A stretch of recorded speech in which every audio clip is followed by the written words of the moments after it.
Hello అండి, ఈ వంకాయలతోటి fry చేస్తున్నాను చూడండి. కట్ చేస్తున్నాను ఒక ముక్కలు చూడండి. ఆయిల్ వేసాను, కొంచెం పోసులే కావాలి, జీలకర్ర వేస్తున్నానండి. ఒక ఉల్లిపాయ, వంకాయలండి కట్ చేసి ఉప్పు నీళ్ళల్లో కట్ చేసి వేసుకున్నానండి. అంటే మీకు తెలియదని కాదు, మీకు రాదని కాదండి, ఈ వంటలు తెలుసు, కానీ నేను చేస్తున్నది మీకు చూపించాలని ఉద్దేశంతో నేను వీడియో పెడుతున్నాను. అందరికీ తెలిసిన వంటే, తెలియని వంట ఏం కాదు.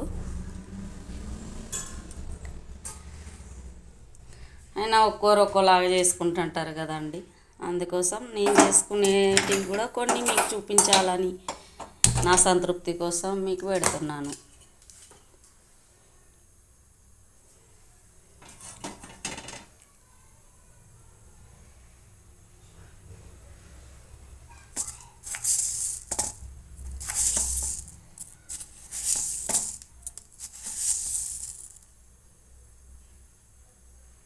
కొన్నేనండి ఆవాలు, జీలకర్ర.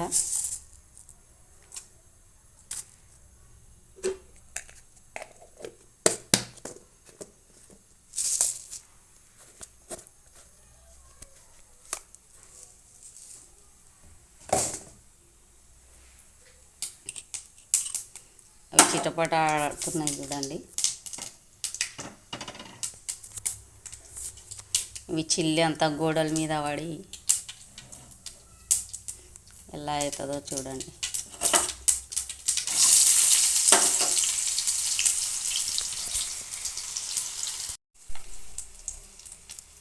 ఓన్లీ ఈరోజు టమోటాలు వేయకోకుండానే ఫ్రై చేసుకుంటున్నానండి.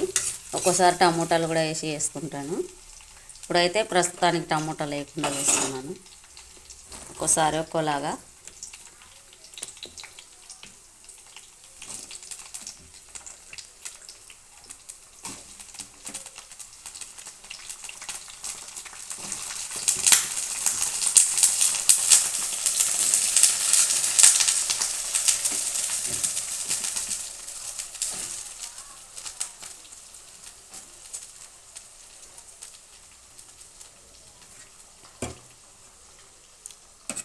చూడండి, నేను లక్ష్మణ్ రేఖ ఉంటుంది కదా అండి, చీమల చాక్ పీస్ అంటారు కదా, అది ఇలా బండ మీద గీసి పెట్టుకుంటానండి. దాని లోపల సర్కిల్ లోపల అన్నం, కూరలు అలాంటివి చీమలు పట్టకుండా పెట్టుకుంటాను. చీమలే కాదు, కాక్రోచ్లు కూడా, అట్లాంటివి కూడా దాని లోపల ఎక్కువ శాతం వెళ్ళవు. అందుకనే అలా గీసుకుంటాను రోజు నేను.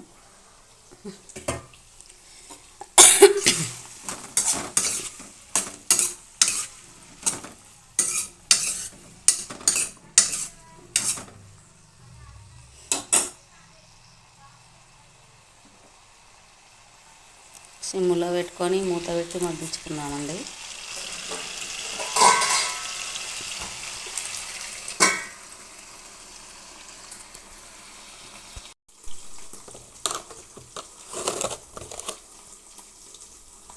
చూడండి, ఉప్పు,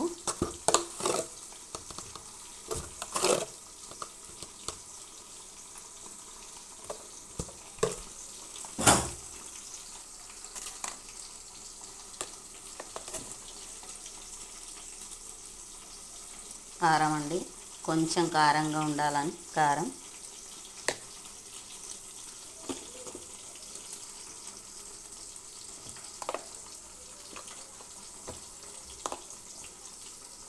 కొంచెం పసుపు,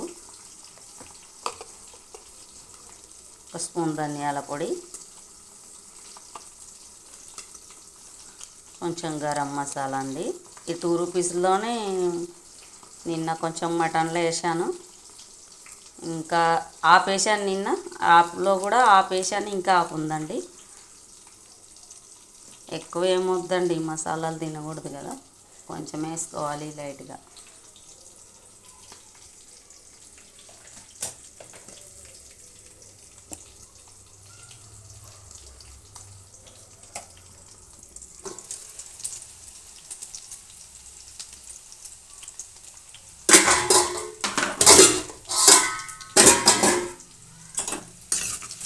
చూడండి కొంచెం కలర్ చేంజ్ అయినాయి. ఈ వంకాయ తొందరగానే మగ్గుతుందండి, వేరే వంకాయ లాగా కాదు. తెల్ల వంకాయ అలా వేరే వంకాయలు ఉంటాయి కదా, వాటిలాగా కాదు. ఇవి కొంచెం తొందరగా మగ్గుతాయి.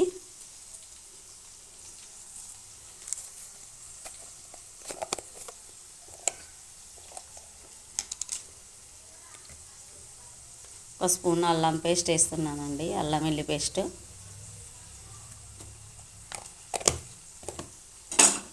టమాటాలు కూడా వేసి చేసుకున్న ఫ్రై బాగానే ఉంటుంది. ఈరోజు మాత్రం నేను ఓన్లీ ఇలాగే తినాలనిపించింది, నాకు టమాటా లేకుండా ఫ్రై చేసి తినాలనిపించింది, అందుకే నేను ఇలా చేస్తున్నాను.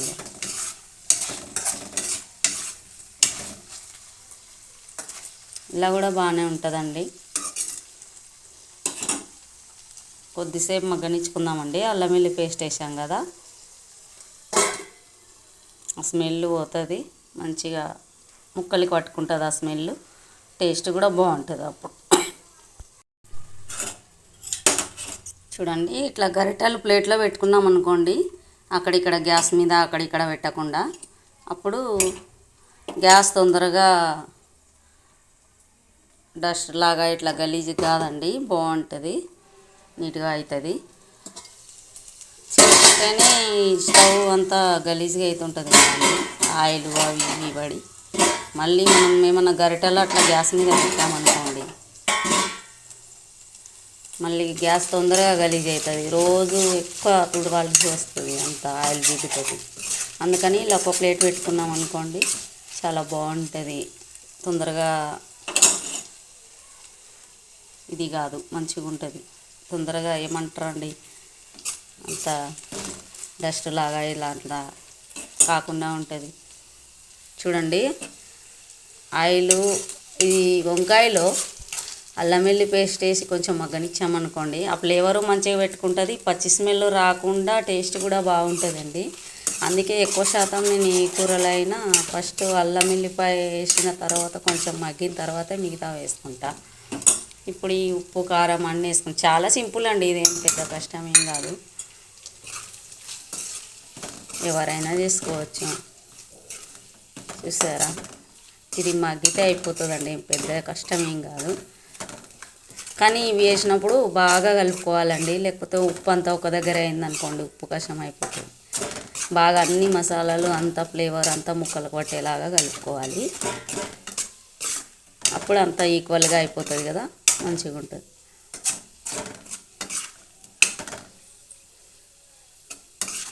కొంచెమే కలిపి ఉన్నామనుకోండి, ఒక్క దగ్గర ఉప్పు ఎక్కువ కారం ఎక్కువ అలాగ అయిపోతుంది. ఈ ఫ్రైలల్లో ఇక మొత్తం ముక్కలు పట్టేసుకుంటుంది, వాటర్ ఏం కావాలి. చూడండి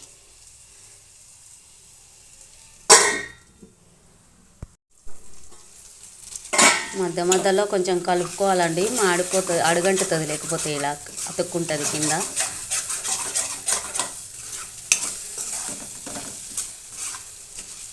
చూడండి ఇక కొంచెం మగ్గితే అయిపోతుందండి, అయిపోయినట్టే. కొంచెం మగ్గితే కొద్దిసేపు మూత పెట్టి మగ్గించుకుందామండి. చూడండి ఆయిల్ పైకి వచ్చేస్తుంది కదా, ఇంకా ఆల్మోస్ట్ అయినట్టే. కొంచెం ఇంకా కొంచెం అయితే అయిపోతుంది.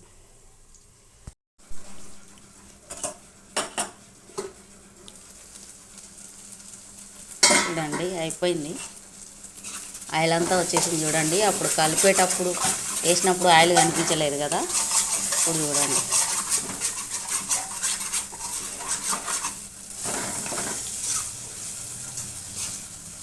చూడండి అయిపోయింది ఇక ఫ్రై.